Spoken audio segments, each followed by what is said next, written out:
इंतजार की घड़ी खत्म। मैं आग्रह करूंगा भीम आर्मी भारत एकता मिशन के संस्थापक आदरणीय सम्मानित एडवोकेट चंद्रशेखर आजाद जी से कि वो मंच पर आए और अपनी बात रखें। जय जय जय जय जय भीम। भाई साहब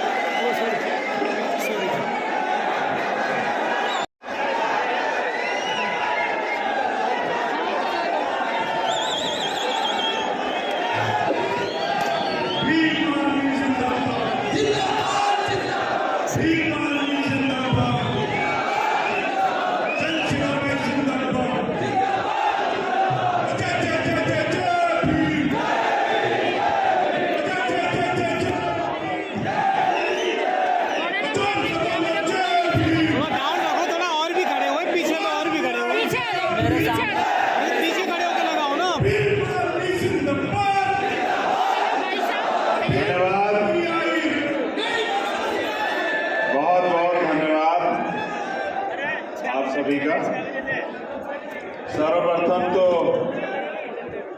पूरे देश से यहाँ पहुंचे भीम आर्मी भारत एकता मिशन, आजाद समाज पार्टी काशीराम और जो अन्य बहुजन संगठन हैं उनके जो साथी यहाँ पहुंचे हैं, मैं भीम आर्मी के 7वें स्थापना दिवस पर आपको हार्दिक बधाई देता हूं, आपके लिए मंगल कामनाएं करता हूं। हमारे पहले राष्ट्रीय अधिवेशन के अवसर पे आज दिल्ली में हम लोग उपस्थित हैं। मैं बड़ा गौरवान्वित महसूस कर रहा हूं भीम आर्मी का कार्यकर्ता होने के नाते। मुझे इस बात की खुशी भी है कि बाबा साहब अम्बेडकर ने भारतीय संविधान में जो दिया था, जब हम उसको पहचानते हैं तो हम ताकतवर हो जाते हैं। अगर बाबा साहब ने समता का अवसर न दिया होता तो शायद आज हम लोग यहां नहीं खड़े होते। मैं आज पुनः बाबा साहब अम्बेडकर को भी धन्यवाद देता हूं। मुझे आपसे बहुत जरूरी बातें करनी है, मगर मैंने नोटिस किया, ये नसीहत आप सब लोगों को, कि जब माननीय राष्ट्रीय अध्यक्ष जी उनसे पहले वक्ता आप बोल रहे थे तो कुछ साथी आपस में बातचीत कर रहे थे।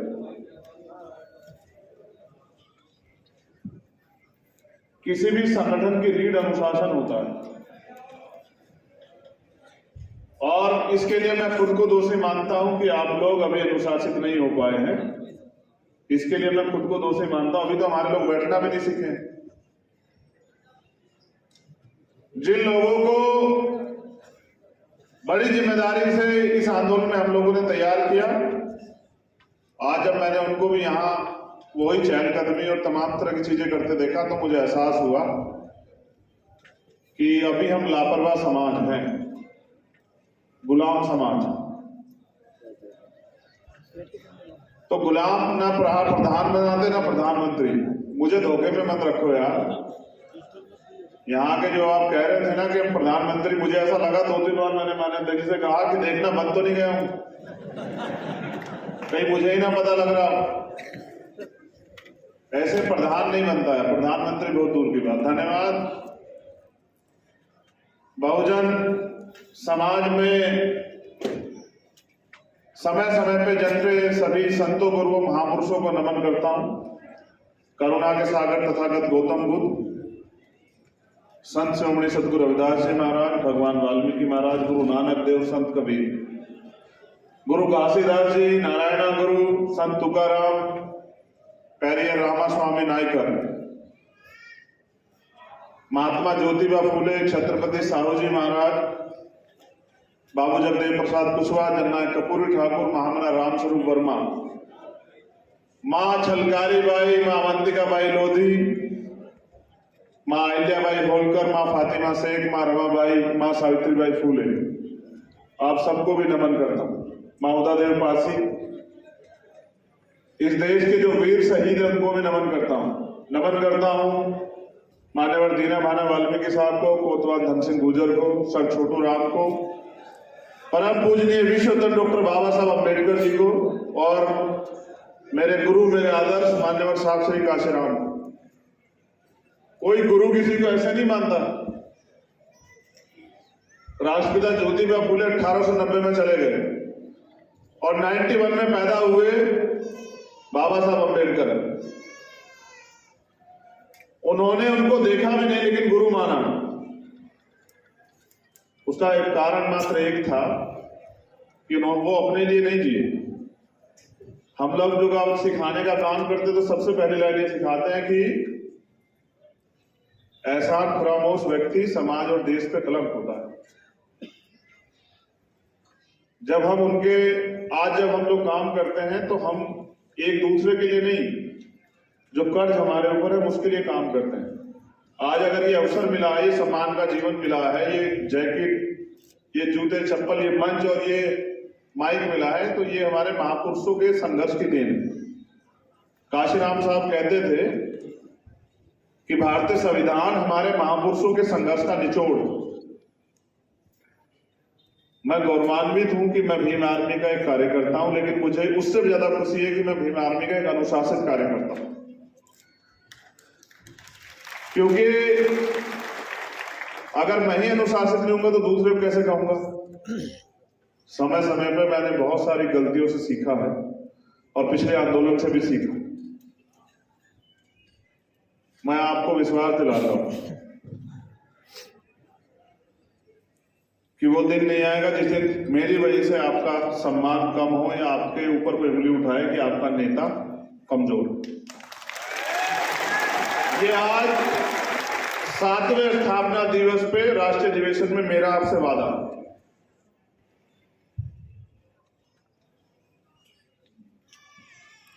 बहुत सारी बातें करने से पहले यहाँ की जो आयोजक कमेटी, क्योंकि ये अगर ये कमेटी काम ना करती तो हमें कौन मंच दे रहा था।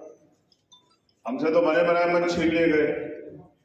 तो आयोजक कमेटी के जो चेयरमैन हैं हमारे राष्ट्रीय उपाध्यक्ष धर्मवीर प्रवाल जी, हिमांशु वाल्मीकि जी, डॉक्टर ब्रजपाल जी, अनिल चेयरमैन जी, महक सिंह जी, रामे प्रधान जी, वीरेंद्र श्रीश जी, महेश पहवाल जी, दीपक राणा जी, रविंद्र गुर्जर जी, हरपाल वाल्मीकि जी, घनश्याम नागर जी, सतपाल चौधरी जी, अनिल धेनवाल जी, महेश कासना जी, नरेंद्र भिकुराम जैन जी, सेंसर पाल जी, अब्दुल भाई, कपिल आजाद साहब, चावला जी, निर्मल और ऐसे साथी जो छूट गए हों, मेरी नजरों से तो नहीं छूटे हो, मैं तो देख ही ले रहा हूं। सुमित, मैं सब लोगों को जान बहन मीनाक्षी, यार तुम ना ऐसे सब लोग जिन्होंने काम किया, अपने फायदा के अपनी चक्कर में जिम्मेदारी औरों को का भी समझा। देखो गिल भाई। साहब, मैं आप सबका धन्यवाद देता हूं।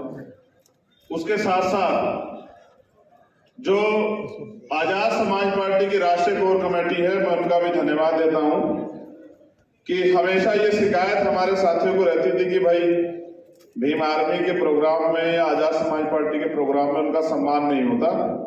लेकिन आज आजाद समाज पार्टी की राष्ट्रीय कोर कमेटी ने भीम आर्मी के साथियों को मंच पर सम्मान देकर खुद स्वतः जो है नीचे कुर्सियों पर बैठ के साबित किया कि वो आज भी भीम आर्मी का सम्मान करते हैं और वो इस बात को भी समझते हैं मेरी तरह कि अगर आज हम जो कुछ है वो भीम आर्मी की वजह से। मैं कोर कमेटी के सदस्य वीरेंद्र कुमार श्रीश जी, रविंद्र भाटी जी, सुनील कुमार चित्तौड़ जी, चौधरी महेंद्र सिंह जी, चौधरी सतपाल सिंह जी, हाजी एहसान साहब, राजकुमार गौतम जी, चौधरी निजाम जी, डॉक्टर ब्रजपाल सिंह जी, भाई महक सिंह जी, भाई हिमांशु सिंह जी, भाई गुलजार सिद्दीकी जी, भाई संजय जी, भाई नीलतन जी, भाई डॉक्टर आकिब साहब, भाई रामे प्रधान जी, डॉक्टर हरजीत सिंह भट्टी जी, मनोज जैन जी, अनिल ओजस्वी जी, साजिद सैफी जी, छोटे भाई जतिन जी, छोटे भाई आवेद जी, राजेंद्र यादव जी, नीतू कुमार जी और हमारे लीगल सेल के जो नेशनल कोऑर्डिनेटर MS आर्या साहब, उनका भी धन्यवाद करता हूं। अमित कसाना जी का भी धन्यवाद करता हूं। मैं धन्यवाद करता हूं हमारे भीम आर्मी के राष्ट्रीय अध्यक्ष जी का, भाई विनेंद्र सिंह जी का। उनकी मेहनत से आज हम लोग यहाँ इस मंच पे खड़े, क्योंकि बहुत संघर्ष किया उन्होंने। मैं धन्यवाद करता हूं भाई कमल सिंह वालिया जी का भी, वो भी इस कोर कमेटी के मेंबर हैं। धन्यवाद के बाद अब आपसे सीधी बात हो जाए, अगर आप इजाजत दे दो। एक धन्यवाद और हमारे जो रविदास धर्म संगठन के जो साथी हैं जिन्होंने लंगर का आयोजन किया है, मैं दोनों हाथ से उनका धन्यवाद करता हूं। आज तक का कोई आंदोलन ऐसा नहीं है कि मैंने उनसे किसी बात के लिए अपील की हो और उन्होंने मुझे निराश किया हो। आज तक का कोई आंदोलन ऐसा नहीं।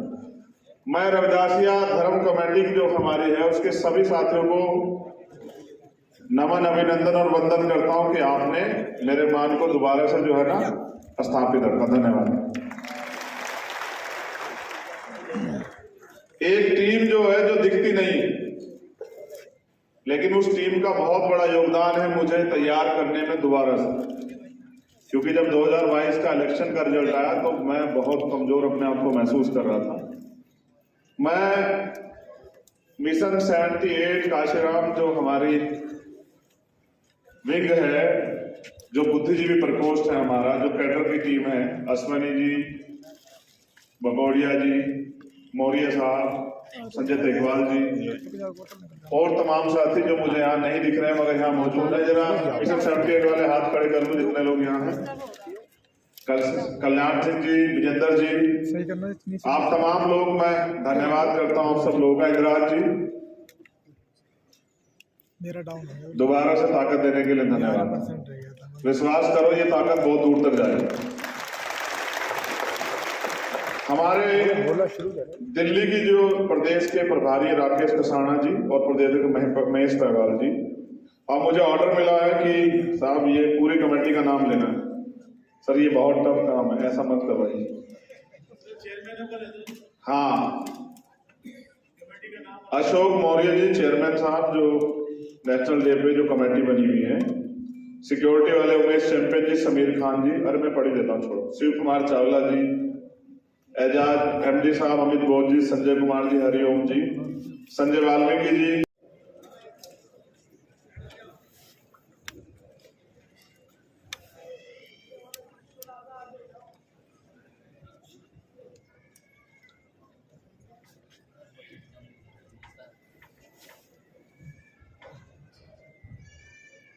एक सज्जन ने मैंने सुझाव भी मांगे थे, उन्होंने भेजा,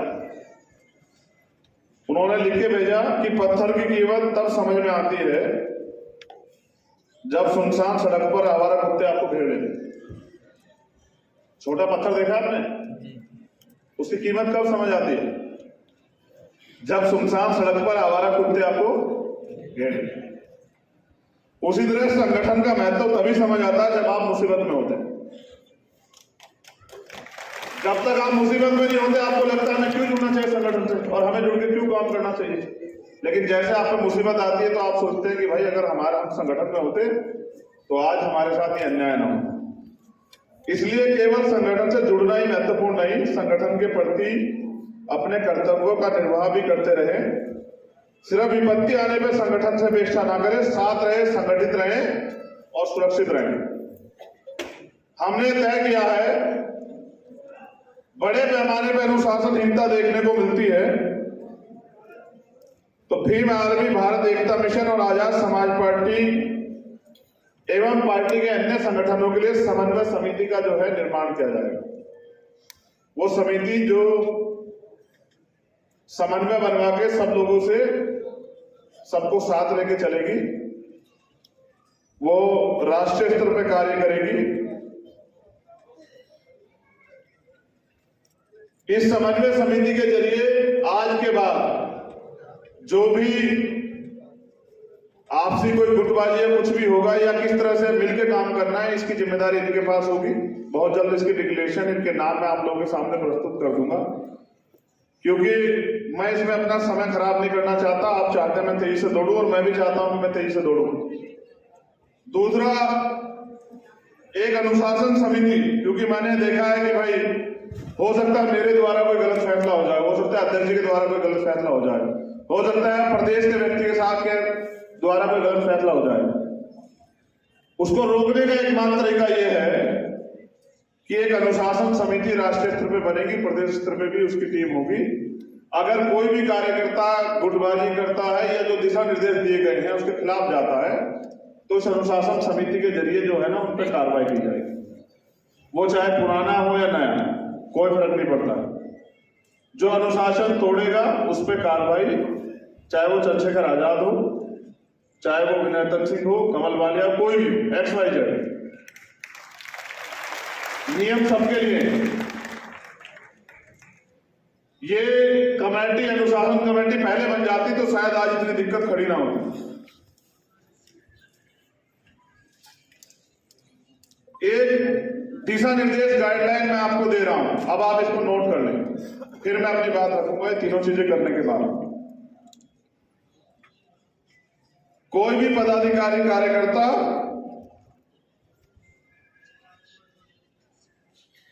किसी दूसरे संगठन में हस्तक्षेप नहीं करेगा।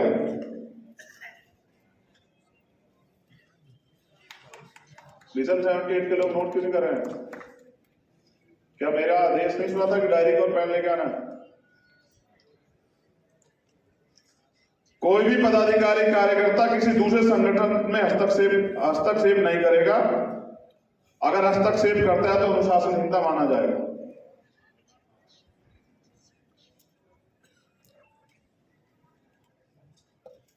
नियुक्ति करने का अधिकार प्रदेश संगठन के पदाधिकारियों का अपना होगा। जरूरत पड़ने पे अपने समांतर या बड़े पदाधिकारियों से सलाह या सहायता ले सकते हैं।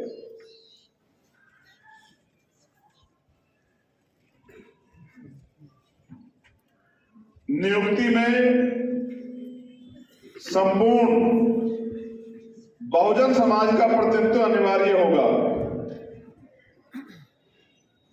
और साथ में महिलाओं का भी प्रतिनिधित्व भी सुनिश्चित किया जाएगा।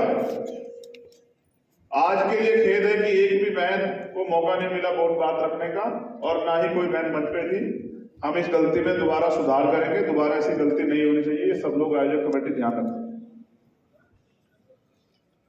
जिले स्तर से विधानसभा स्तर तक के पदाधिकारी सीधे राष्ट्रीय नेतृत्व को संपर्क नहीं करेंगे। उपरोक्त पदाधिकारी प्रदेश नेतृत्व को ही संपर्क करेंगे।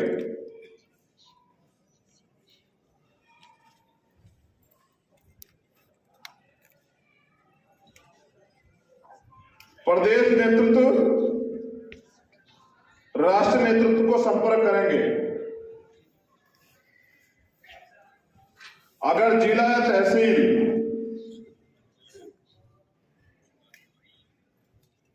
या विधानसभा का पदाधिकारी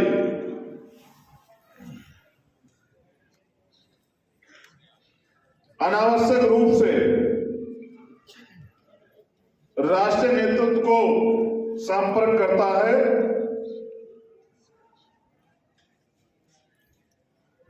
बिना प्रदेश नेतृत्व की अनुमति के तो अनुशासनहीनता माना जाएगा।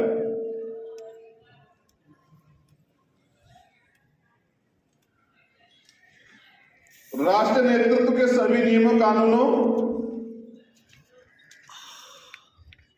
एवं दिशा निर्देश का पालन करना सभी के लिए अनिवार्य है। अगर कोई ऐसा करने से मना करता है तो अनुशासनहीनता के दायरे में आएगा।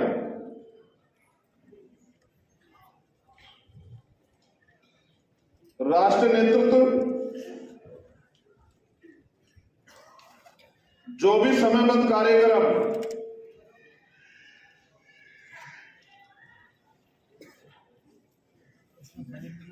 करने को कहता है तो सभी कार्यकर्ताओं को कुछ निश्चित समय में उस कार्य को संपन्न करना होगा।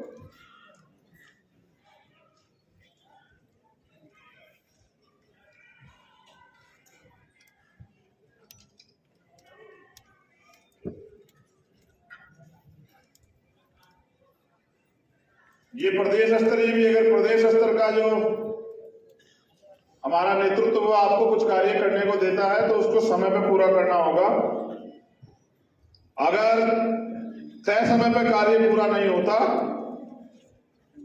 तो इसको कार्य के प्रति लापरवाही माना जाएगा, जिसका वह पदाधिकारी स्वयं जिम्मेदार होगा।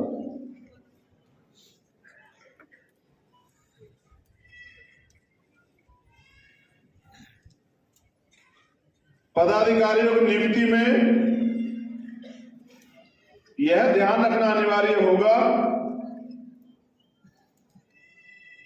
कि वह व्यक्ति ईमानदार, निस्संदेह और जिम्मेदार हो।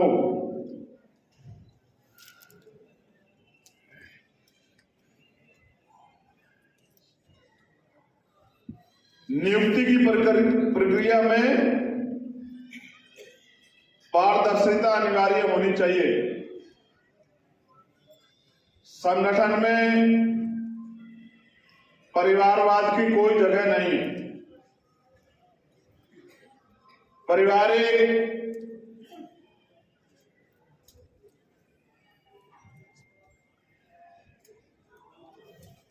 जिम्मेदारियों के चक्कर में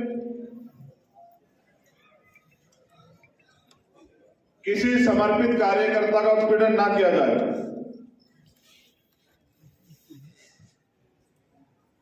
इसलिए योग्य व्यक्ति को ही नियुक्ति दी जाए। सभी पदाधिकारी विधानसभा स्तर एवं ब्लॉक स्तर तक के कैडराइज होने अनिवार्य हैं।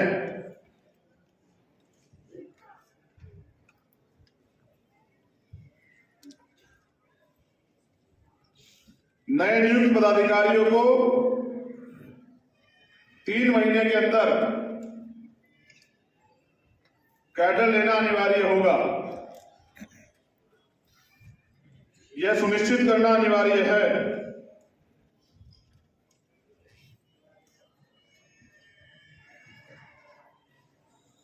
नियुक्ति में शिक्षा का ध्यान भी रखना अनिवार्य हो।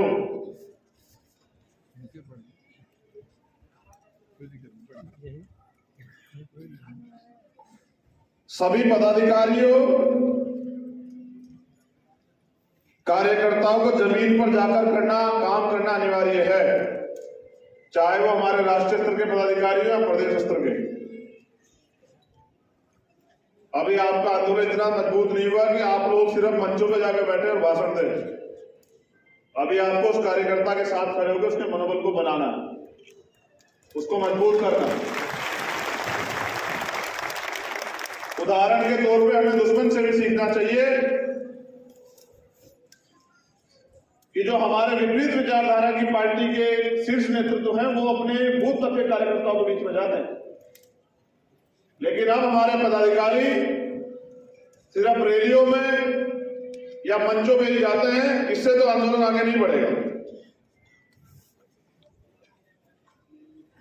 अगर कोई जनता के बीच जाकर कार्य नहीं करता तो उसे लापरवाही माना जाएगा।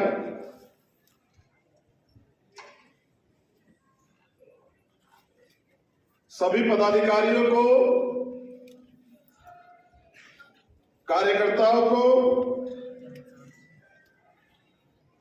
अपने कार्य क्षेत्र में ही रहकर कार्य करना है। दूसरे के कार्य में हस्तक्षेप और दूसरे के क्षेत्र में हस्तक्षेप नहीं करना है।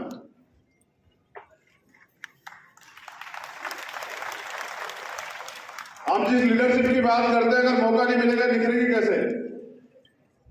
सभी प्रदेश अध्यक्षों को मेरा ये स्पष्ट निर्देश है कि वो अपने लीडरशिप को उभरने का मौका देने के लिए उनको काम दें और उनकी प्रतिभा कौशल को देखें।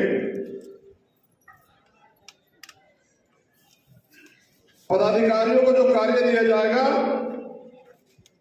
उसके प्रति वो जिम्मेदार होंगे और जवाबदेह भी।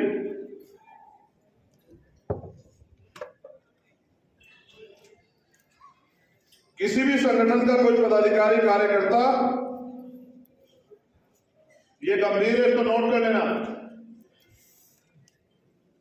किसी भी संगठन का कोई भी पदाधिकारी कार्यकर्ता अन्य किसी राजनीतिक पार्टी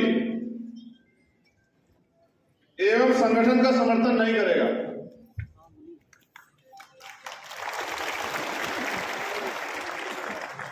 अपने संगठन के प्रति ही जवाबदेह होगा।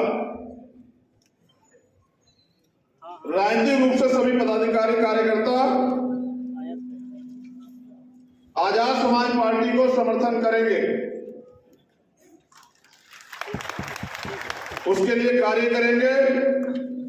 अगर कोई भी सदस्य इसका उल्लंघन करता है तो अनुशासनहीनता के दायरे में आएगा। संगठन के प्रति ईमानदार होना अति अनिवार्य है। अगर कोई पदाधिकारी चाहे राष्ट्रीय स्तर का हो या प्रदेश स्तर का या जिला स्तर का या उससे भी नीचे भ्रष्टाचार में लिप्त पाया जाएगा तो वह अनुशासनहीनता के दायरे में आएगा, उसके विरुद्ध सख्त कार्रवाई होगी।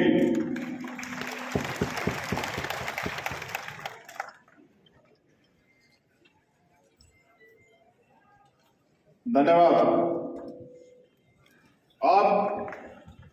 आपसे बात कर लेते हैं।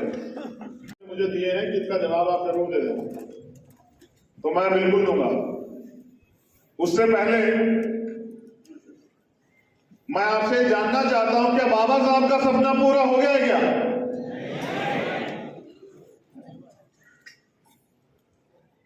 तो बाबा साहब का सपना पूरा करने के लिए आप लोग क्या करें?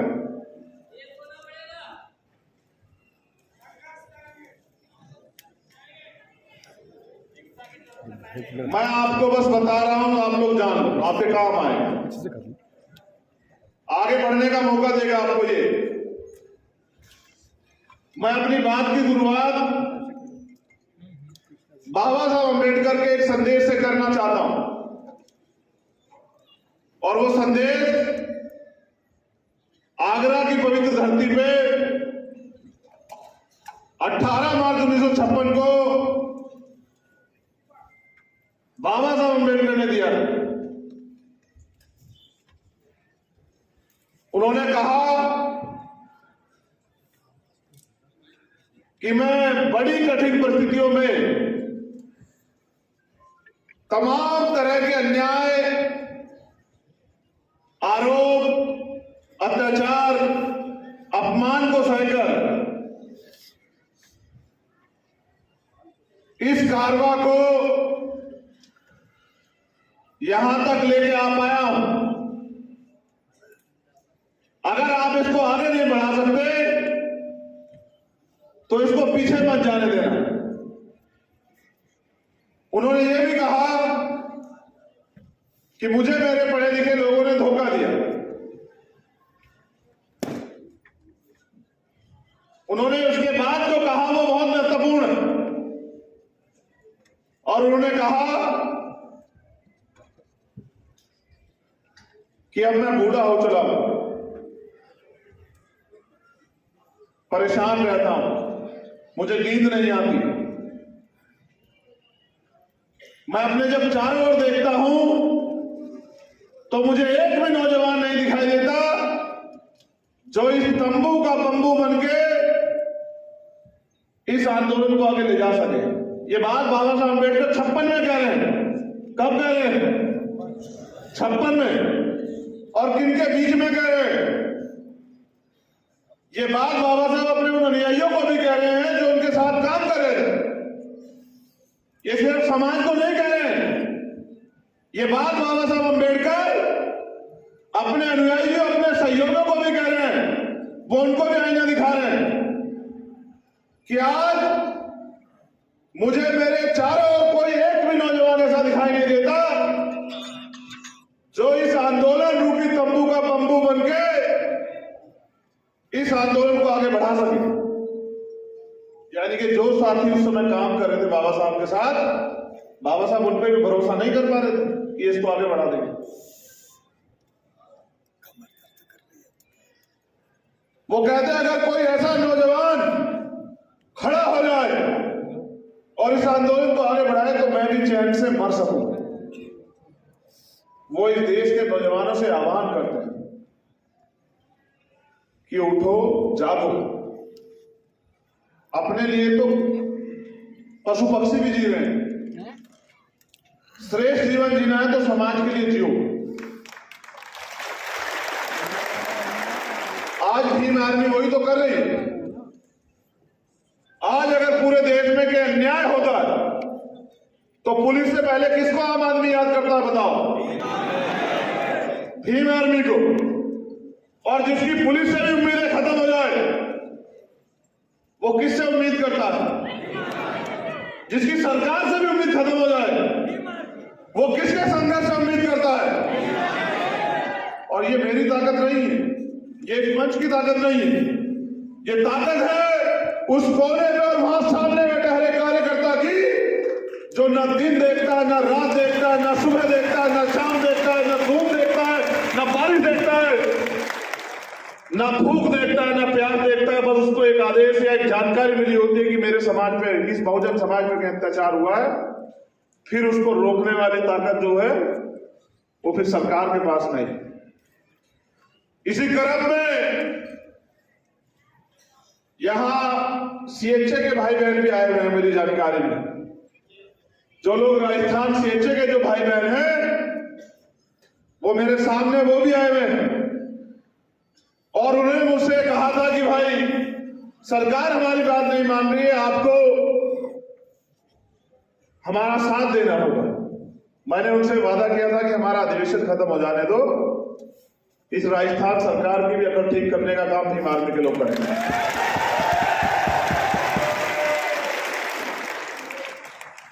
कमजोरों की, शोषितों की कोई सरकार नहीं होती। अगर उनको ताकतवर बनना है तो अलग जन से बहुजन बनना पड़ेगा। जब आंदोलन की शुरुआत की थी तब मेरी सोच ये नहीं थी, तब मेरा लक्ष्य भी ये नहीं था। और मैं अपने अध्यक्ष जी से कह रहा हूं, अध्यक्ष जी यहां बैठे हैं, ये सपना नहीं था अध्यक्ष जी कि एक दिन ऐसा आएगा कि एक विशाल मंच पे हमारा स्वागत होगा या हमें सुनने के लिए लाखों लोग आएंगे, ऐसा नहीं सोचा था। लेकिन ये समय, परिस्थिति और आपके साथियों का संघर्ष है।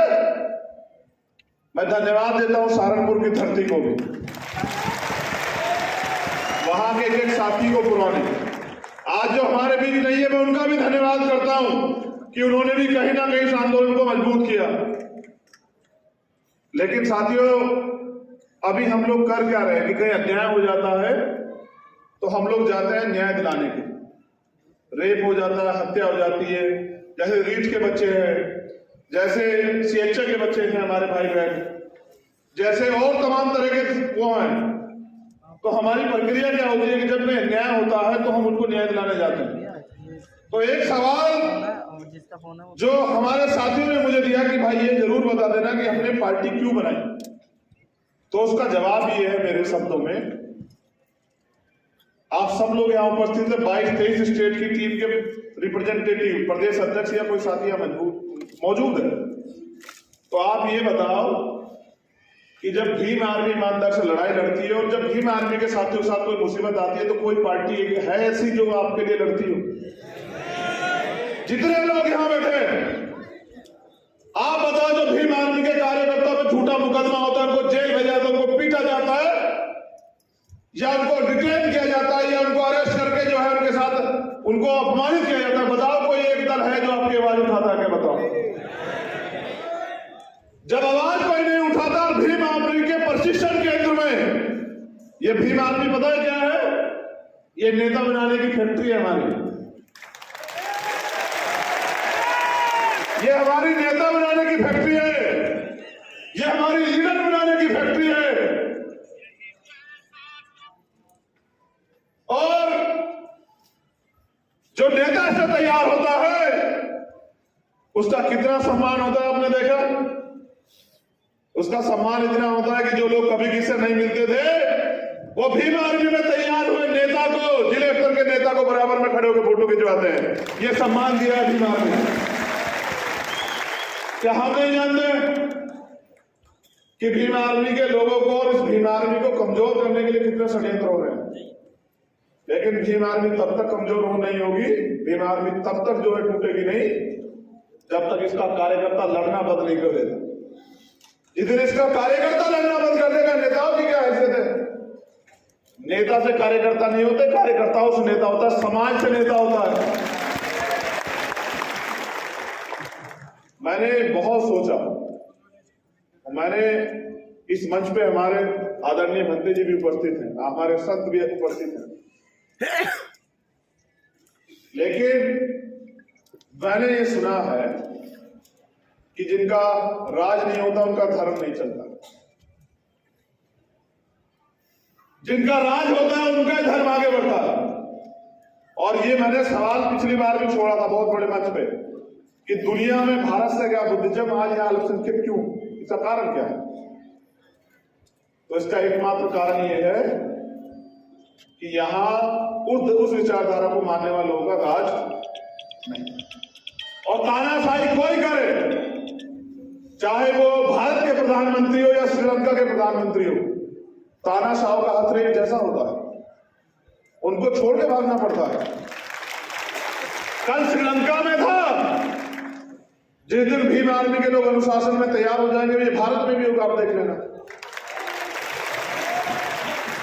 जन आंदोलन भारत में इसलिए नहीं खड़ा होता मेरे साथियों, क्योंकि अभी हम जातियों में बटे हुए हैं।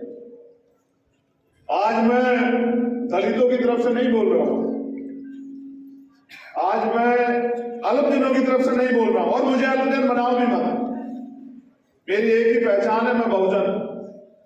ये आंदोलन 15 बनाम 85 का है, और इस देश में 85 राज करेंगे, इसकी तैयारी भी हमें करनी पड़ेगी, क्योंकि हमने उनको 70 साल से मौका दिया, सारी सरकारें उनकी बनी, स्टेट की हो या सेंटर की। आज भी हमारे लोग आंसू आंसू के लिए मजबूर है, रोटी रोटी के लिए मजबूर, कपड़े मकान के लिए मजबूर है, और इन्हीं बात पे हमारी वोट ली जाती है कि आपको ना अनाज दे देंगे, आपको चावल दे देंगे, तेल दे देंगे, दाल दे देंगे, हमें वोट दे दो। मैं जब बहुत गहराई से भारतीय राजनीति का अध्ययन करता हूं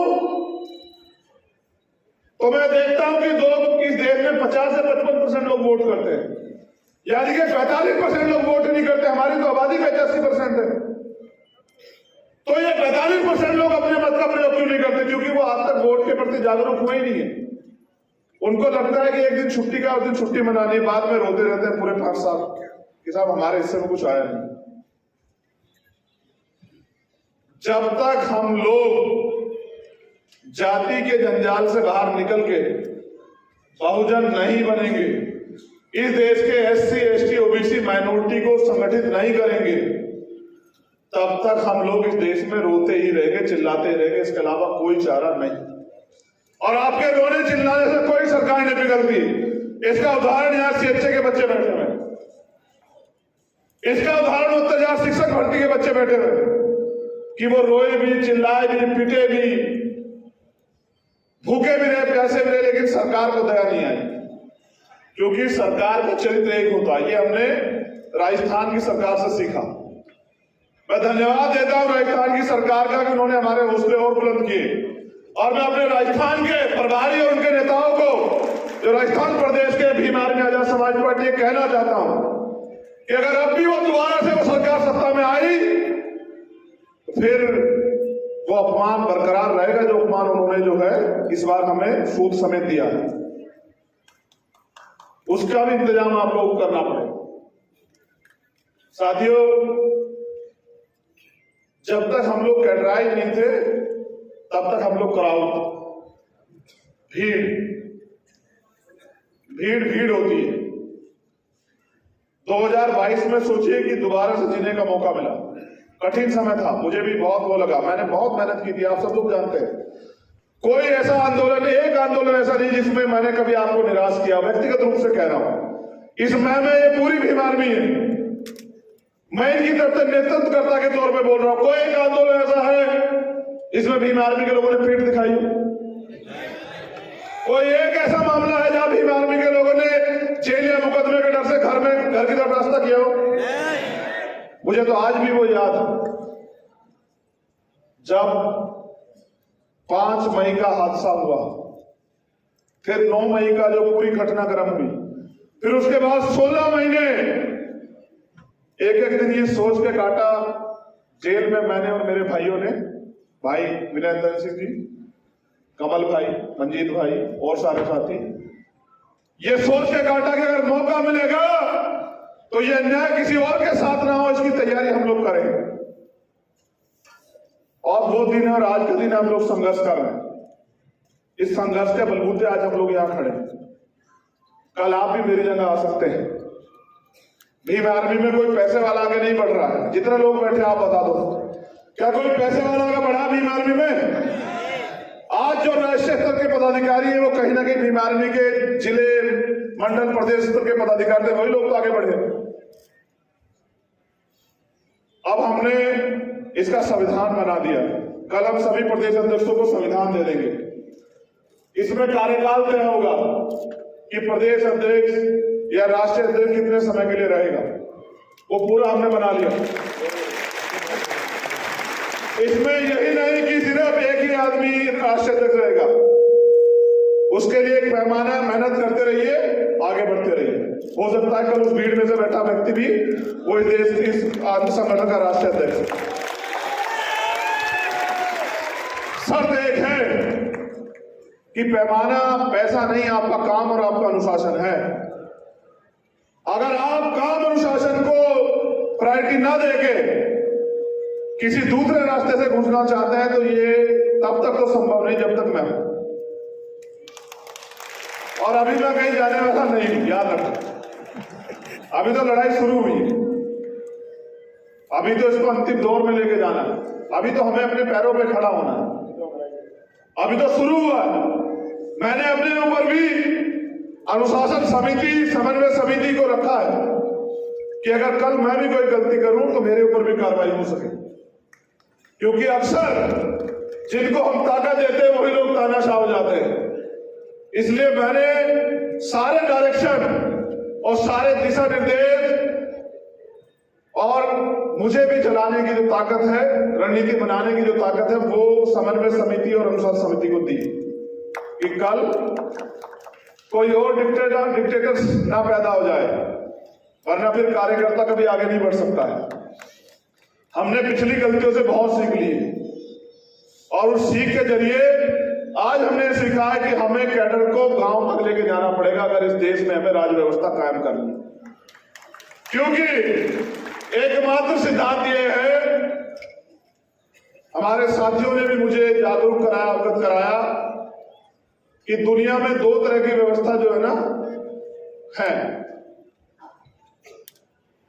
कितने तरह की व्यवस्था है? एक राज व्यवस्था और दूसरी समाज व्यवस्था।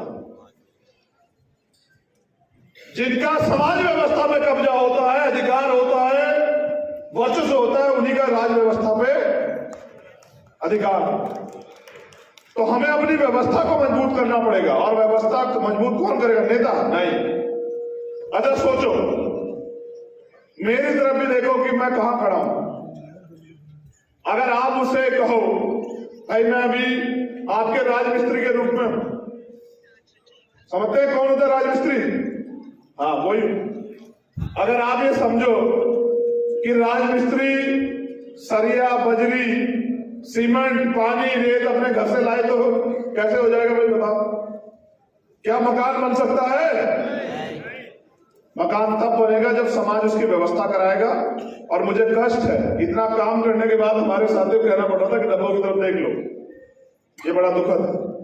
लेकिन कोई बात नहीं, एक बड़ा वर्ग हमसे दूरी बनाए बैठा है। मेरा उनको भी संदेश, जो समाज का बुद्धिजीवी वर्ग, कि हम लोग काम करने को तैयार हैं। आप पॉलिसी बनाने की जिम्मेदारी लीजिए। आपका अनुभव, हमारा संघर्ष मिलकर जो है इस देश में हम लोग राज व्यवस्था कायम करेंगे। आप बुनियाद, नींव बन के जो है वो काम कीजिए, क्योंकि नींव जो होती है ना, नींव अगर वो ढकी रहे तो बहुत अच्छी, अगर नींव दिखने लगती है ना तो यानी कि बुनियाद अगर दिखने लग जाएगी तो जो निर्माण कार्य है जो बन रहा है वो गिर जाएगा। इसलिए नींव को ना दिखे। जो हमारा कर्मचारी अधिकारी वर्ग है, मैं उनसे बात कह रहा हूं कि भाई अब आप भी अपनी जिम्मेदारी तैयार करो। आज दिल्ली में अधिवेशन बता रहा है कि हमने कमर कस ली है कि 2024 से पहले जो लक्ष्य मैं आपको दूंगा, टारगेट बना जो मैं आपको दूंगा, उसको पूरा करके हम हर कीमत पे यहां भारतीय जनता पार्टी को सरकार बनाने से रोकेंगे। क्योंकि इस भारतीय जनता पार्टी की सरकार ने एक एक करके हमारे सारे अधिकार वापस जो है छीन के और मनुस्मृति को इस देश में लागू करने का जो है मन बना रखा है। और वो रोज इस बात को उनके धार्मिक गुरु, उनके सामाजिक लोग, वो लोग इस बात को कहते भी रहते हैं। इसलिए क्योंकि गुलामी नहीं सहनी है, इसलिए भीम आर्मी की जिम्मेदारी बनती है कि जो भीम आर्मी को काम दिया गया है वो उस काम को करे, और वो काम कैडर के माध्यम से हम लोग बता भी रहे हैं। आप टारगेट सुन लीजिए, मैं आपको टारगेट बता रहा हूं, नोट कर लीजिए सभी प्रदेश अध्यक्ष और कार्यकर्ता साथी भी नोट कर लें। इन टारगेट को पूरा करना है 2021 से 2022 तक, 22 से 23 तक। हम 2022 में एक साल के अंदर टारगेट है, बताओ मदद करोगे नहीं करोगे? बताओ। जो जिम्मेदारी मिलेगी उसका पालन करोगे? नोट करो, ये टारगेट है हमारा। एक साल का जब अगला राष्ट्रीय अधिवेशन होगा तो हम हिम्मत से कह सकते हैं कि हमने क्या किया। मैंने तो सोचा था कि आज हमारे प्रदेश अध्यक्ष बताएंगे कि मेरे प्रदेश में 55 जिले हैं, मैंने 54 में संगठन बना दिया, बहुत मजबूत संगठन, और मैंने 1000 से ज्यादा मामलों में न्याय खिलाफ लड़ाई करके न्याय दिलाया। लेकिन हमारे प्रदेश अध्यक्ष अभी वही बात करते रहे कि हमने एक मामले में न्याय दिलाया, 2 मामले में। बिना संगठन के संघर्ष हो ही नहीं सकता ना। ये जो प्रदेश अध्यक्ष हैं वो नोट कर लें, फिर मैं आपको यहां आपको बुलाऊंगा कि आप संकल्प भी लेंगे मेरे साथ कि हम इसको करके दिखाएंगे। ठीक है? आजाद समाज पार्टी के लोग भी, जो हमारे नेतागण हैं, वो भी इस बात को नोट कर लें। जो घोषणाएं कर रहा हूं उनको पूरा करके दिखाओगे नहीं दिखाओगे? बताओ। बेइज्जत तो नहीं करवाओगे देश में मुझे? पहली घोषणा, हमें प्रदेश में 5 प्रदेश स्तरीय लीडर तैयार करने हैं। हमें प्रदेश में 5 प्रदेश स्तरीय लीडर तैयार करने हैं। समय परिस्थिति के अनुसार उनको कार्य करने का मौका देना है। जैसे अगर A फेल हो जाता है तो उसका काम B करेगा, B फेल हो जाता है उसका काम C करेगा, C फेल हो जाता है उसका काम D करेगा। 5 ऐसे प्रदेश स्तरीय नेता होने चाहिए जो अपने दम पे प्रदेश की सरकार को हिलाने की हिम्मत रखते हैं और अपने संगठन को चलाने की हिम्मत रखते हैं। एक नेता से काम नहीं चलेगा। एक चंद्रशेखर आजाद तैयार कर दिया, 5 चंद्रशेखर आजाद तैयार करने पड़ेंगे राष्ट्रीय स्तर पे। 1 साल के अंदर ये आपकी जिम्मेदारी है। हर जिले में हमें कम से कम 10 ट्रेनर्स तैयार करने हैं जो कैडर देने का काम करेंगे। प्रत्येक जिले में 10 ट्रेनर मिशन 78 के सहयोग से जो कैडर देने का काम करेंगे। 1 साल का टारगेट है 2023 तक हर जिले में। और कैडर देना सीखिए, पहले कैडर लीजिए फिर देना सीखिए। और जिस दिन आप कैडर को आत्मसात करेंगे उस दिन आप असली मिशनरी बनेंगे। रोजगार से युवाओं को, बहनों को, भाइयों को कैसे जोड़ना है, इसका प्रोग्राम हमें अपने अपने प्रदेश में बनाना पड़ेगा। कोई भी भर्ती, कोई भी नियुक्ति निकलती है, बैकलॉग निकलता है, तो हमें उसके लिए टीम बना के अपने युवाओं को जागरूक तैयार करना पड़ेगा कि ये भर्ती आई है, आप लोग इसको वो करो, या बिजनेस मॉडल बना के अपने लोगों को रोजगार से जोड़ना।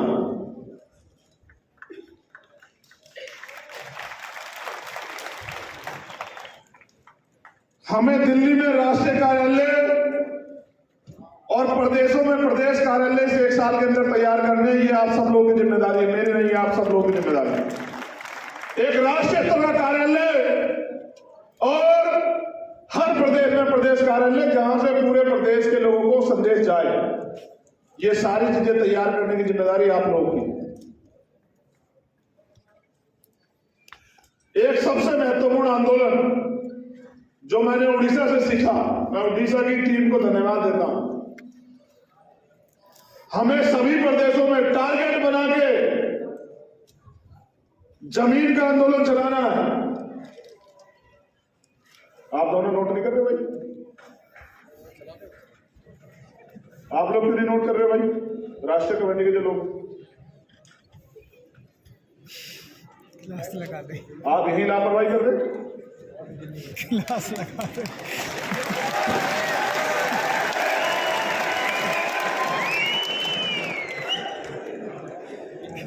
कल किससे पूछते फिरोगे? नहीं, राष्ट्रीय कमेटी के लिए भी कहा है सब लोगों को नीचे बैठे हुए, सबको नोट करना। लगा दे क्लास। काम तो आप ही लोग करवाओगे ना, कहां से करवाओगे जब आपको काम ही नहीं पता होगा? कुछ नहीं बोला।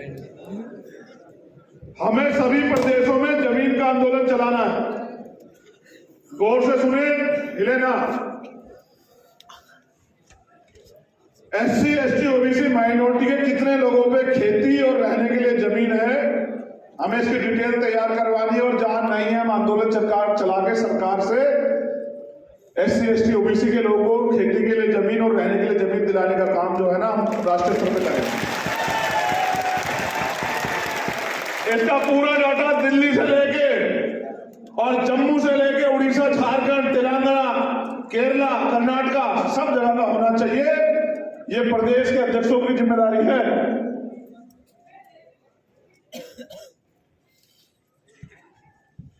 अब एक टीम जिनका धन्यवाद हुए बगैर रह गया था, मुझे मौका था कि जब वो मेरा नंबर आएगा तब मैं उनका धन्यवाद दूंगा।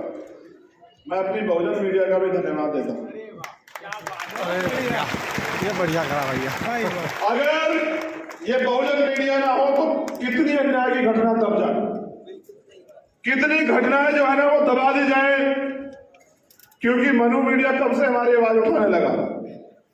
मैं बहुजन मीडिया के एक साथी का दिल से धन्यवाद करता हूं कि आप लोग बहुत अच्छा काम कर रहे हैं। महामानव तथागत बुद्ध और महापुरुषों की कृपा आप तक बनी रहे। आज आपके YouTube चैनल, कल आपका नेशनल चैनल भी बने, मेरी आपके लिए मंगल कामना।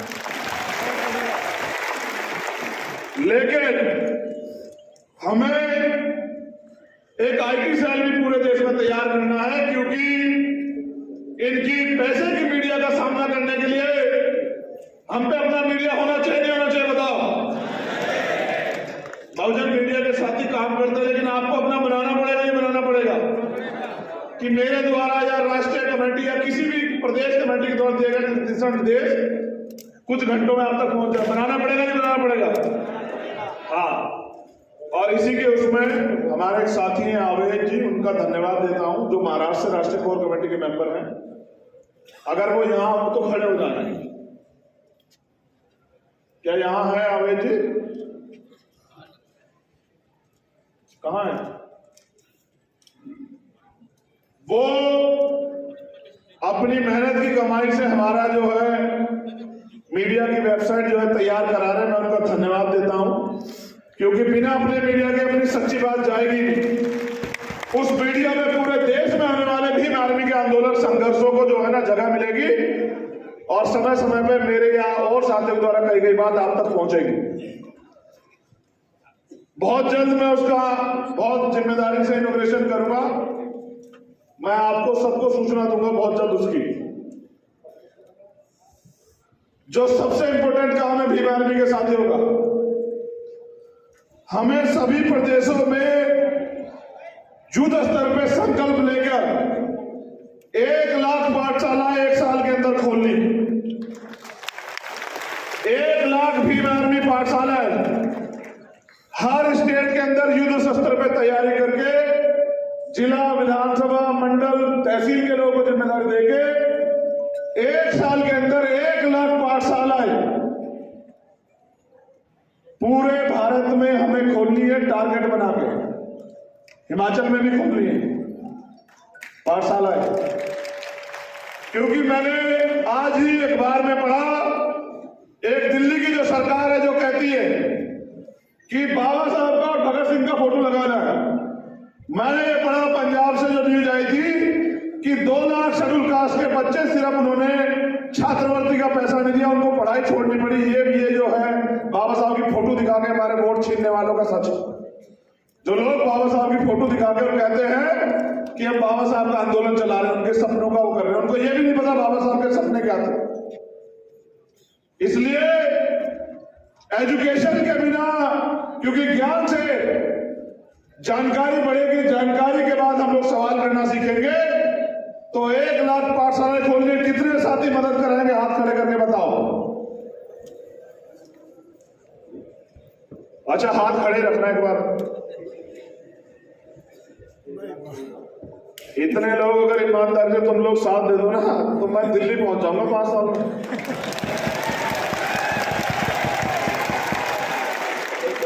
अगर इतने लोग ईमानदारी से तैयार होकर काम करें। आगे सुनो, हमें भीम आर्मी स्टूडेंट फेडरेशन को सभी कॉलेज और यूनिवर्सिटी तक पहुंचाना है अपने अपने प्रदेश में। ये भीम आर्मी आजाद समाज पार्टी के साथियों की जिम्मेदारी है कि भीम आर्मी स्टूडेंट फेडरेशन, क्योंकि कॉलेज विश्वविद्यालय में हम लोग घुस नहीं पाते, क्योंकि वो कहते हैं हमारा इंटरनल मामला है। और सबसे ज्यादा शोषण जिसका गवाह दिल्ली भी है प्रोफेसर रतनलाल जी, और जिसकी गवाह लखनऊ भी है प्रोफेसर रविकांत जी। जो अपमान उन्होंने सहा वो इसी वजह सहा क्योंकि वहां भीम आर्मी स्टूडेंट फेडरेशन नहीं है। जिस दिन भीम आर्मी स्टूडेंट फेडरेशन का योद्धा यूनिवर्सिटी कॉलेज में होगा, किसी की मनुवादी की हिम्मत नहीं होगी कि किसी अधिकारी कर्मचारी, किसी अध्यापक और किसी बहुजन समाज के बच्चे का अपमान कर सके या उसको प्रताड़ित कर सके। हम रोहित वेमुला को खोल चुके हैं। हम अभी भी कई रोहित वेमुला खोने कगार पे, अब हमें इसे बंद करना पड़ेगा। उसका तरीका है कि भीम आर्मी स्टूडेंट फेडरेशन हर कॉलेज और यूनिवर्सिटी तक पहुंचे। ये आप सबकी जिम्मेदारी है। एक महत्वपूर्ण काम मिशन 78 के साथियों के लिए, दारिया जी से लेकर सब लोग यहां मौजूद हैं। बहुत इंपॉर्टेंट काम है सीओ साहब। 1 साल के अंदर 10 लाख अनुशासित, प्रशिक्षित, समर्पित, संकल्पित और ईमानदार सक्रिय कार्यकर्ता तैयार करने हैं, डाटा बनाते। कितने? 10 लाख 1 साल के अंदर हो जाएंगे, नहीं हो जाएंगे? हमारे वालों को कर दो कैटराइज। इनकी संख्या 10 लाख से ज्यादा है। मैं इनको पूरे देश में जाके देखता हूं, बस इनको कैटराइज करवाना है। देखो, अनुशासन सर्वप्रथम, डिसिप्लिन, फिर कैटराइज। जबकि एक कैटराइज व्यक्ति में, मिशनरी व्यक्ति में सब आ जाता है, लेकिन मैं अलग अलग बता रहा हूं। फिर डेडिकेशन, अगर समर्पण नहीं तो सब जीरो। आज आपको पद से हटा दिया और आपने सोशल मीडिया बैठ के सब सारी मेहनत जीरो कर दी। हो सकता है कल आपको उससे बड़ी जिम्मेदारी मिल जाती है। अगर आप अनुशासन में काम करते रहते तो डेडिकेशन बहुत जरूरी। फिर अगर कमिटमेंट नहीं होगा, संकल्प नहीं होगा, तो फिर कुछ नहीं होगा। तो डेडिकेशन के बाद संकल्प, कमिटमेंट बहुत जरूरी है। और इन सारे कामों में ऑनेस्टी यानी कि ईमानदार होना जरूरी है। जो व्यक्ति ईमानदार नहीं होगा वो इस काम को नहीं कर पाएगा। ठीक है? एक जो सबसे महत्वपूर्ण जिम्मेदारी राष्ट्रीय अध्यक्ष जी ने और कमेटी ने मुझे सौंपी, मैं उसकी घोषणा भी कर देता हूं। हमारे यहां हिमाचल की टीम आई हुई, आपका उन्होंने, वो हमारे जिलाध्यक्ष है हिमाचल के। जिलाध्यक्ष है किस पद पे? प्रदेश उपाध्यक्ष। कहाँ है? सन्नी। वो टीम कहाँ है जो यहाँ शौर्य प्रशिक्षण कर रही थी? कहां पर है? अच्छा, चले गए। बहुत सोचने के बाद यह तय किया गया है। अभी क्या है कि हम जब कोई अन्याय अत्याचार हो जाता है तो रेप हत्या हो जाती है तो अपने लोगों को न्याय दिलाने के लिए जाते हैं, लेकिन मुझे लगता है कि इनको रोका जा सकता है अगर हम अपने साथियों को आत्मरक्षा का प्रशिक्षण दे, सेल्फ डिफेंस का। तो यह तय किया गया है कि पूरे देश में एक वॉलेंटियर फोर्स बनेगी, जिस वॉलेंटियर फोर्स का काम होगा कि वो बहुजन समाज की हर बेटी और हर बेटे को वो प्रशिक्षित करेगी गांव-गांव जाके कि आत्मरक्षा कैसे करनी है। उसमें जो आपके सामने यहां दिखाया गया ये उसका उदाहरण था। आप चाहते नहीं चाहते आत्मरक्षा का कैडर कैंप चले? कितने लोग चाहते हो? बहुत अच्छे। देखो,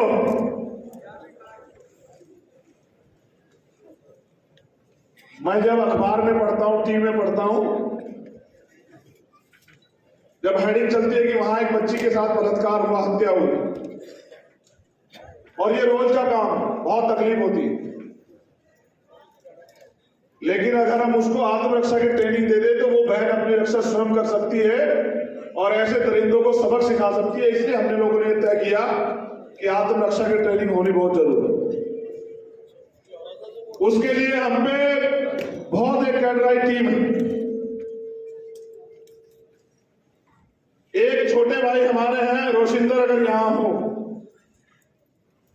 वो रविदास मंदिर जब आंदोलन हुआ दिल्ली में, वो जेल गए थे, तब वो छुट्टी पे आए थे और वो कमांडो है, ब्लैक हेड कमांडो है, एनएसजी कमांडो। जातिवाद के कारण उनकी नौकरी चली गई, क्योंकि इसकी सजा वहां बैठे अधिकारियों ने इनकी नौकरी छीन के लिए आज वो बेरोजगार हो गया। आप देखो कि भीम आर्मी के लोग क्या क्या सह रहे हैं। रोजगार आदमी की सबसे बड़ी ताकत होती है और उन्होंने उसका रोजगार छीन लिया। लेकिन उसने मुझसे ये नहीं कहा कि रोजगार देना है, मुझे रोजगार चाहिए। उसने मुझसे कहा कि मेरे अंदर काबिलियत है, मैं एनएसजी कमांडो। आप जो वॉलंटियर फोर्स बनाना चाहते हैं, आप उसकी जिम्मेदारी मुझे दो, मैं मॉडल बना के दूंगा, ऐसे वॉलंटियर खड़े करूंगा कि सरकार का एनएसजी कमांडो उनका मुकाबला नहीं कर पाएगा। मैं देखता हूं हमारे लोग ये जो है, ये हत्या और अन्याय अत्याचार बहनों में क्यों नहीं बंद होता। तो पूरे देश में जो हमारे प्रशिक्षित, रिटायर और वर्तमान जो लोग काम करना चाहते हैं, ऐसे सारे साथियों को यूनाइट करके बहुत जल्द जो है आत्मरक्षा के कैडर कैंप सारे उसमें जाएंगे और इन प्रशिक्षण शिविरों में राष्ट्रीय और प्रदेश स्तर के पदाधिकारियों को भी भाग लेना पड़ेगा। भाई, हमारा नेता पुलिस की लाठी देख के भागेगा नहीं, वो कार्यकर्ताओं के बीच में खड़ा रहेगा डट के। होना चाहिए नहीं होना चाहिए, बताओ? हाँ, इसलिए तय हुआ है कि इन प्रशिक्षण कार्यक्रमों में हमारे प्रदेश के अध्यक्ष और राष्ट्रीय अध्यक्ष भी सब लोग शामिल होंगे। और हर साल जब, इसमें भी हमने टारगेट बनाया, जब हम 1 साल के बाद लगभग 10,000 प्रशिक्षित एनएसजी कमांडो के जैसे वॉलंटियर तैयार कर लेंगे, हम उसकी परेड कराएंगे दिल्ली में। अध्यक्ष जी, आप याद रखना।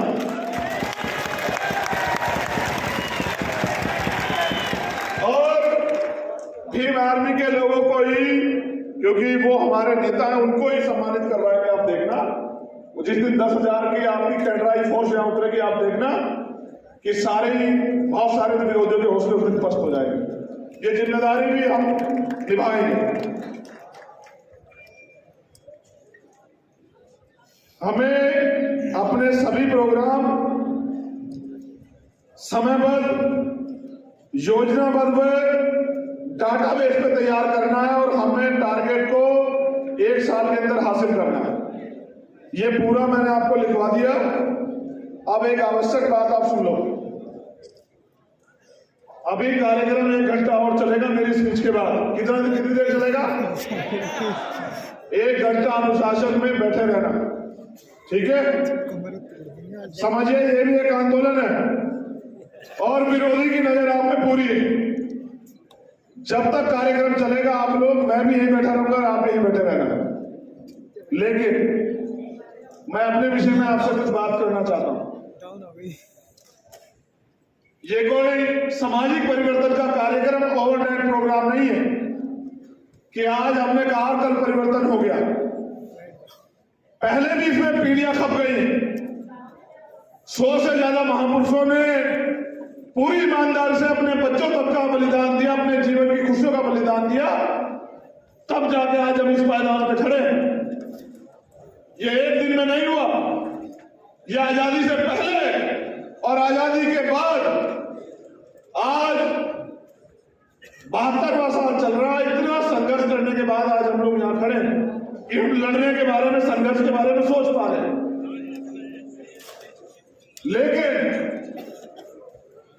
मैं इसको 10 साल का टारगेट मानता हूं। कितने साल का? अब यहां उपस्थित मैं तमाम अपने नेताओं से इस आंदोलन को मजबूत करके और आपको शासक बनाने के लिए 10 साल का समय चाहता हूं कि आप लोग 10 साल तक इस आंदोलन को बिना किसी लोभ लालच के चलाने में मदद कराएं। कितने लोग मदद कराएंगे? हाथ उठा के बताओ। दोनों हाथ उठाओ, एक हाथ से नहीं मारेंगे। ये भी देखना कौन हाथ में उठा रहा है। आपने अध्यक्ष जी ध्यान रखना, दोनों लोग कौन हाथ में उठा रहा है। जो 10 साल वाला नहीं है उसका ध्यान रखना पड़ेगा, ठीक? आपको मुझसे बहुत सारी उम्मीदें हैं। साइलेंट हो जाओ। जो आपके आसपास बोल रहा है उसके मुंह पे हाथ रख दो, उसको चुप करो।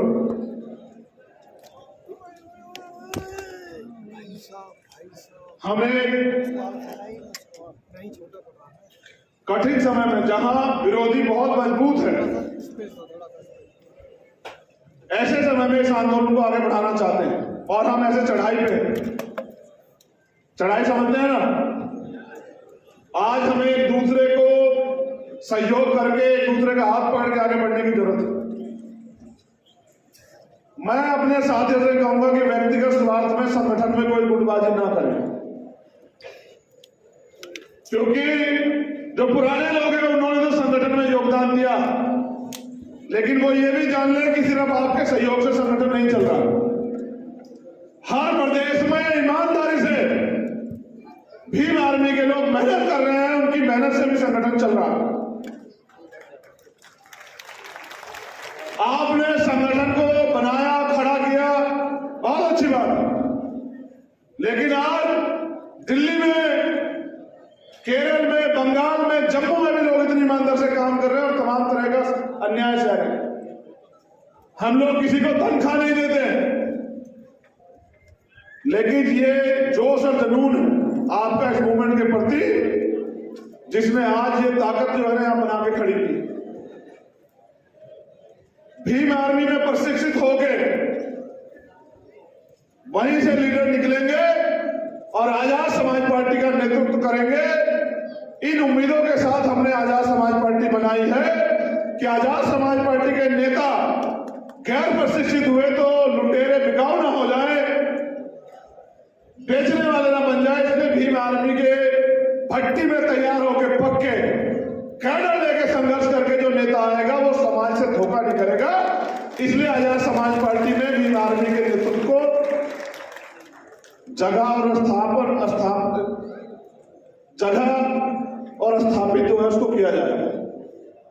आप सब लोग यहां दूर दराज से पहुंचे, आपने खूब संघर्ष किया, आपने अपनी मेहनत के दम पे भीम आर्मी को आगे बढ़ाया। मैं ये मानता हूं कि आज जो दिशा निर्देश मेरे द्वारा दिए गए आप लोग इसका पालन करेंगे। कल स्टेट और राष्ट्रीय कमेटी की एक मीटिंग है, उसमें बहुत सारी चीज जो है वो तय होंगी। मीटिंग की जानकारी राष्ट्रीय अध्यक्ष जी द्वारा आपको मिल जाएगी। प्रदेश और राष्ट्रीय स्तर के पदाधिकारी उसमें शामिल हों। उस मीटिंग के बाद जो है कुछ नए जो है जानकारियां साझा की जाएंगी आप सब लोगों का उसमें रहना अनिवार्य है, इसलिए आप सब लोग उस मीटिंग में रहें। दूसरा, जो साथी यहां पहुंचे हैं, क्योंकि एक एक कार्यकर्ता बहुत इंपोर्टेंट, एक एक कार्यकर्ता संगठन की रीढ़ है, एक एक कार्यकर्ता इस संगठन की ताकत है। तो मैं आपसे कहना चाहता हूं कि जो कार्यकर्ता जहां से पहुंचे वो जिम्मेदारी से वापस जाए और आज से संकल्प करके जाए कि हमें अल्पजन नहीं बहुजन बनना है और इस देश में रहने वाले जो तमाम शोषित समाज है,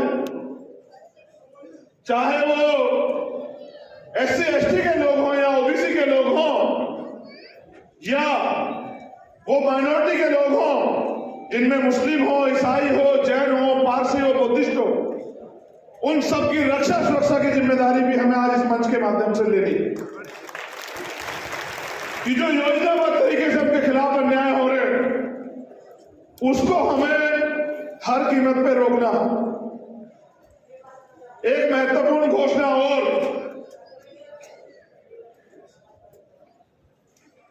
अब हम जो अपने अधिकारी कर्मचारी हैं उनकी पीड़ा को भी समझते हैं, क्योंकि वो आंदोलन नहीं कर सकते हैं, तो उनके जो इशू हैं, चाहे वो पेंशन का हो, चाहे वो प्रमोशन में रिजर्वेशन का हो, और हमारी मांग भी रहेगी कि प्रमोशन में रिजर्वेशन SC ST के साथ OBC को भी दिया जाए। उसके साथ चाहे पूरे देश में जातिवार जनगणना हो या सरकार की जो साजिशें हैं, जो वो तमाम तरह से देश के मूल निवासियों के साथ कर रही है, उनके खिलाफ भी हमें मूवमेंट चला के जो है उनकी सच्चाई को, उनके झूठ को जो है उजागर करना है। इसकी तैयारी भी हमें करनी है। तो मैंने जो 3 इशू बताए, उनकी पेंशन, उनका प्रमोशन में रिजर्वेशन और जातिवार जनगणना, और इसके साथ नौजवानों को नौकरी के लिए बैकलॉग, इस पर भी हमें मूवमेंट चला के सरकार को मजबूर करना है। और अगर सरकार मजबूर ना हो पाई तो हमें अपनी सरकार बना के इन चीजों को लागू करना है, इसकी तैयारी भी हमें करनी पड़ेगी। मेरा आप सभी से निवेदन है कि जब तक प्रोग्राम चले आप अनुशासन में बैठे रहे और प्रोग्राम की समाप्ति की घोषणा के बाद ही अपनी जगह छोड़े। ऐसे ही मुझे आशा विश्वास है कि जो टारगेट मैंने आप लोगों को दिया है, आप समय और परिस्थिति को समझते हुए कि 2024 हो सकता है अंतिम लड़ाई हो लोकतंत्र में, हो सकता है देश के बाद, इस देश में 2024 के बाद कभी चुनाव ना हो, इस बात को भी हमें गहनता समझना है। हमें दुश्मन को ज्यादा मौका नहीं देना है, इसलिए 2 साल में अपने पैरों पर खड़ा होकर भारतीय राजनीतिक व्यवस्था में अपने हस्तक्षेप इतना मजबूत करना है कि हमारे बिना कोई भी जो है एजेंडा ना बने, और अगर एजेंडा बने तो हम सरकारों की प्रायोरिटी पे या सरकार में रहने चाहिए। बहुत बहुत धन्यवाद। जय भीम, जय भारत, जय मंडल, जय जोहार, जय संविधान।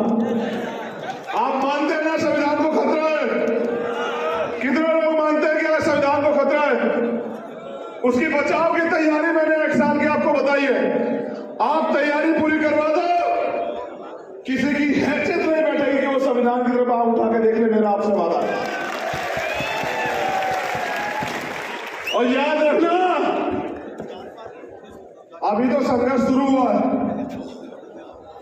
जिस दिन इसका अंजाम होगा आप देखना कि इस देश में गैर बराबरी नहीं रहेगी, इस देश में बेगमपुरा आएगा। और जिस दिन इस देश में बेगमपुरा आएगा तभी ये देश जो है ना बाबा साहब के सपनों का भारत बनेगा, बुद्ध के सपनों का भारत बनेगा। उस बेगमपुरा राज को लाने की तैयारी भी हमें करनी। बहुत बहुत धन्यवाद। जय भीम, जय भारत, और आप सभी के लिए मंगल कामना।